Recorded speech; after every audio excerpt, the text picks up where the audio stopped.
കുറേ നാളത്തെ കാത്തിരിപ്പിന് ശേഷം നാളെയാണ് ദിലീപിൻ്റെ ബബ്ബബ്ബ റിലീസാവുന്നത്. ആവേശത്തിന് ശേഷം മലയാള സിനിമയിൽ ഇതുവരെ ഇതുപോലൊരു സെലിബ്രേഷൻ മൂഡ് പടം വന്നിട്ടുണ്ടോ എന്ന് തന്നെ സംശയമാണ്. നാളത്തെ റിലീസിന് അതുമാത്രമല്ല ഒരുപാട് പ്രത്യേകതകളുണ്ട്. കമാർ സംഭവത്തിന് ശേഷം ദിലീപിൻ്റെ ഏറ്റവും ഹൈപ്പിൽ ഇടുന്ന ചിത്രമാണ് ബബ്ബബ്ബ. അതുമാത്രമല്ല ചൈന ടൗണിന് ശേഷം മോഹൻലാലും ദിലീപും ഒരുമിക്കുന്നു എന്നുള്ളൊരു പ്രത്യേകതയും കൂടി ഈ പടത്തിനുണ്ട്. പടത്തിൻ്റെ ഫസ്റ്റ് പോസ്റ്റർ മുതൽ പിന്നെ വന്ന ഗ്ലിംസോ പിന്നെ അഴിഞ്ഞാട്ടം തുടങ്ങിയാലോ എന്ന് പറഞ്ഞ വീഡിയോ, ടീസർ, ട്രെയിലർ എല്ലാം പടത്തിൻ്റെ ഹൈപ്പ് കൂട്ടിക്കൂട്ടി പോയിട്ടേ ഉള്ളൂ.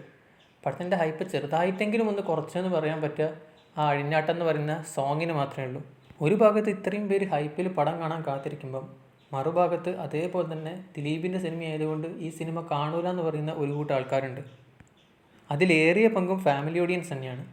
ഈ ഫാമിലി ഓഡിയൻസ് എന്ന് പറയുന്നതാണ് ദിലീപിൻ്റെ ഏറ്റവും വലിയ ശക്തി. പോസിറ്റീവ് റിവ്യൂ വന്നാൽ ഈ പടം എന്തായാലും ബ്ലോക്ക് ബസ്റ്റർ ആവുന്നുള്ള കാര്യത്തിൽ വലിയ സംശയമൊന്നുമില്ല. കാരണം 100 കോടി അടിക്കുകയാണെങ്കിൽ ഫാമിലി ഓഡിയൻസ് സപ്പോർട്ട് വേണമെന്നൊരു നിർബന്ധമൊന്നുമില്ല.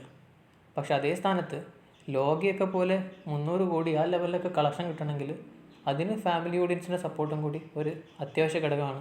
പടത്തിന് പോസിറ്റീവ് കിട്ടുമ്പം ഈ സിനിമ കാണില്ല എന്ന് പറയുന്ന കുറച്ച് ഓഡിയൻസെങ്കിലും തിയേറ്ററിലേക്ക് വരുമെന്ന് കണ്ടറിയേണ്ടി വരും. ദിലീപിൻ്റെ കേസിനെ കുറിച്ചിട്ടോ വിധിയെ കുറിച്ചോ ഒന്നും ഞാനിവിടെ സംസാരിക്കുന്നില്ല. കാരണം അത് പറയാൻ തുടങ്ങിക്കഴിഞ്ഞാൽ രണ്ട് സൈഡിലും രണ്ട് വാദഗതികളായിട്ട് ആൾക്കാർ വരും. സോ അതിനെക്കുറിച്ചൊന്നും ഞാൻ സംസാരിക്കാൻ താല്പര്യപ്പെടുന്നില്ല. കാരണം ഇപ്പം രണ്ട് പക്ഷത്തായിട്ടാണ് ആൾക്കാർ നിൽക്കുന്നത്. ഒന്ന് ദിലീപിനെ സപ്പോർട്ട് ചെയ്യുന്നവരും ഒന്ന് ദിലീപിനെ ഒപ്പോസ് ചെയ്യുന്നവരും. സോ അതുകൊണ്ട് തന്നെ ഈ കാര്യത്തിൽ ഒരു അഭിപ്രായം പറയാൻ ഞാനില്ല. നമ്മുടെ വിഷയവും അതല്ല, ഈ സിനിമയുടെ അവസ്ഥയാണ് നമ്മുടെ വിഷയം. രാമലീല കഴിഞ്ഞതിന് ശേഷം പ്രിൻസ് ആൻഡ് ഫാമിലി, ബാലം വക്കീൽ, വോയിസ് ഓഫ് സത്യനാഥൻ ഇങ്ങനത്തെ കുറച്ച് പടങ്ങൾ മാത്രമേ എന്തെങ്കിലും ഒരു ആവറേജ് ഹിറ്റ് എന്നെങ്കിലും പറയാൻ പറ്റുള്ളൂ. ബാക്കി എല്ലാ പടങ്ങളും ഒരുവിധം ഫ്ലോപ്പായിരുന്നു. ഒരുപാട് പേര് പറയുന്നത് പ്രേക്ഷകർ ദിലീപിനെ കൈവിട്ടത് കൊണ്ടാണ് ഇങ്ങനെ ദിലീപിൻ്റെ പടങ്ങൾ പൊട്ടുന്നതെന്നാണ്. പക്ഷേ ശ്രദ്ധിച്ചു നോക്കിയാൽ മനസ്സിലാവും ദിലീപ് രാമലീലയ്ക്ക് ശേഷം കമാർ സംഭവം അല്ലാതെ ദിലീപിൻ്റെ ഒരു അടിപൊളി പടം എന്ന് പറയാൻ മാത്രം ഒരു നല്ല പടം വന്നില്ലായിരുന്നു. അതുമാത്രമല്ല കമാർ സംഭവം അവർ പ്രൊമോട്ട് ചെയ്യുന്ന രീതിയും ഒരു സ്പൂഫ് പടം എന്നുള്ള രീതിയിൽ അവർ പ്രൊമോട്ട് ചെയ്തില്ല. അവിടെയാണ് ബബ്ബബ്ബേൻ്റെ പ്രൊമോട്ടേഴ്സ് കയ്യടി അർഹിക്കുന്നത്. കാരണം എന്താ വെച്ചാൽ അവർ തുടക്കം മുതലേ പറഞ്ഞിട്ടുണ്ട് ഈ പടം എന്ന് പറയുന്നത് ലോജിക്ക് പ്രതീക്ഷിച്ച് വരികയേ വേണ്ട. എന്താണ് ഈ പടം എന്നുള്ളത് കറക്റ്റായിട്ട് അവർ ഈ ട്രെയിലറിൽ ടീസറിലും തന്നെ വ്യക്തമാക്കുന്നുണ്ട്.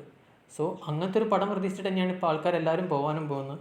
നാളെ ദിലീപ് എന്ന് പറയുന്ന സിനിമാ നടൻ്റെ കരിയറിലും ഒരു ബിഗ്ഗസ്റ്റ് ആയിട്ടുള്ള ഡേ ആണ്. കാരണം ബബ്ബബ്ബ എന്ന് പറയുന്ന ഒരു പടം അത്രയും ഹൈപ്പിലാണ് റിലീസാവുന്നത്.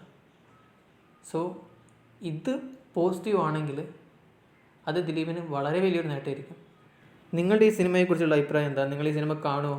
ടിക്കറ്റ് ബുക്ക് ചെയ്തോ? അതോ ഇനി കാണില്ലേ? എന്താ നിങ്ങളുടെ അഭിപ്രായം എന്ന് വെച്ചാൽ കമൻറ്റ് ബോക്സിൽ രേഖപ്പെടുത്തുക.